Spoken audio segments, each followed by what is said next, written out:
आता माझी अपेक्षा सांगू का तुम्हाला? सांगा ना. हा, मगाशी बोललो मी काय अपेक्षा नाही, पण तुमच्या एक किरकोळ अपेक्षा, आता दोघांनी अपेक्षा करायच्या ना म्हणलं, एकाने कुणी केली पाहिजे ना. 5 आकडी पगार ना तुम्हाला पाहिजे. हो. माझी 5वी अपेक्षा सांगतो तुम्हाला. हा. तुमच्या वडिलांना किती पगार होतो? ते शेतीचं काम करतात, तर आता ते येतात असं म्हणजे गरीब परिस्थितीची जाणीव आहे तुम्हाला. हा. मग तुम्ही मुलांकडनं का अपेक्षा ठेवता की मुलाला 1 लाख पगार पाहिजे, 5 लाख पगार पाहिजे? म्हणजे आम्ही मुलांनीच सगळं करायचं का?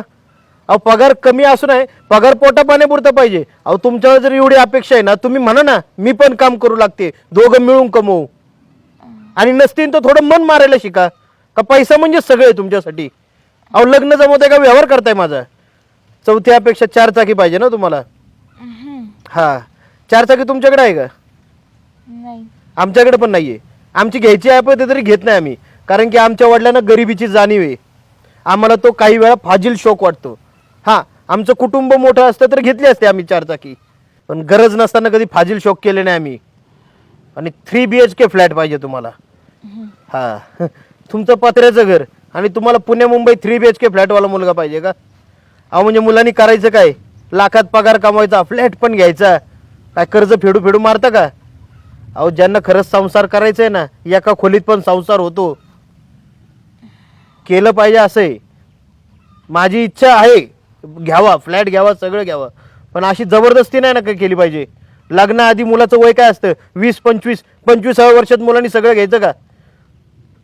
मी नावं नाही ठेवत, तुमच्या घरच्यांचं आयुष्य गेलंय, पण तुम्ही अजून पत्र्याच्या घरात आहे ना. आणि मग आमच्याकडून अपेक्षा करता का तुम्ही 3 BHK फ्लॅट? आणि काय दुसरी अपेक्षा? दुचाकी पाहिजे, स्पोर्ट्स बाईक ना तुम्हाला. स्पोर्ट्स बाईक कितीला असते हो? स्पोर्ट्स बाईकचा उपयोग माहिती आहे का तुम्हाला काय? स्पोर्ट्स बाईक ही गाड्यांच्या शर्यतीत पळवण्यासाठी असती, घरी वापरण्यासाठी नसती. आणि लॉंग ड्राईव्हला जायचंय, फिरायला जायचंय, एवढी हाऊसमौज आम्ही कधी केली नाही आणि करणार पण नाही.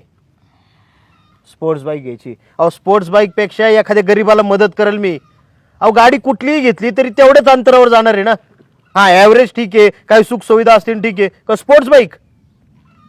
स्पोर्ट्स बाईकवाला मुलगा तुम्हाला पाहिजे, तर मग तो कसाही असू द्या. अहो, स्पोर्ट्स बाईकमध्ये धडकून किती मेलेत माहिती आहे का तुम्हाला? मी नावं नाही ठेवत, फक्त तुमच्या अपेक्षांचं सांगतोय तुम्हाला उत्तर. आणि काय, मुलगा एकुलता एक पाहिजे. एकुलता एक असणं खूप चांगलं वाटतं का तुम्हाला? तुम्ही 4 भावांचं कुटुंब आहे म्हणून तुम्हाला कळत नाही. वडिलांना पण भाऊ बहीण आहे. एकुलता एक माणसाचं दुःख काय ना, मला विचारा. आहे का मला राखी बांधायला बहीण? वडील पण एकुलते एक होते, आहे का त्यांना? मला आत्या आहे, माझ्या मुलांना तरी आत्या राहील का? नातं काय राहतंय का आमच्या घरात? ना मी कोणाचा मामा, ना मला कुणी आत्या, ना माझी मुलांची कुणी आत्या. अहो, नाती तुटायला लागली ह्या एकुलते एक पानामुळं. काही दिवसांनी मुलांना आत्या म्हणजे काय कळेल का? मुलगा एकुलता एक पाहिजे. मामा कळेल काही मुलींना काय असतो? आणि आई वडील नाही पाहिजे तुम्हाला ना. अहो, ज्या आई वडिलांमुळे मी आज जगात आहे ना, ते आई वडील जर नको असतील ना, तर असल्या मुलीशी मला लग्न करायचं नाही. तू कुठली महाराणी, राणी, राजकुमारी जरी असती ना, तरी तुझ्यासोबत लग्न नसतं केलं मी. आता माझी अट ऐक, तू लग्नच करू नको, तशी राहा. तुला बिना आई बापाचा मुलगा पाहिजे ना, शोध एखादा जर शिटवानगा.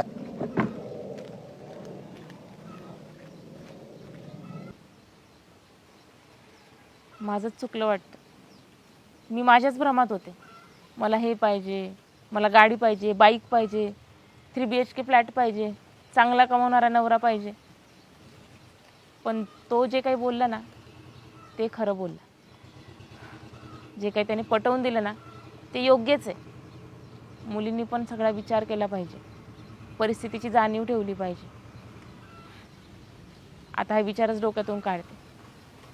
आणि मुलगा फक्त चांगला असावा, समजूतदार असावा, ही एकच अपेक्षा ठेवते.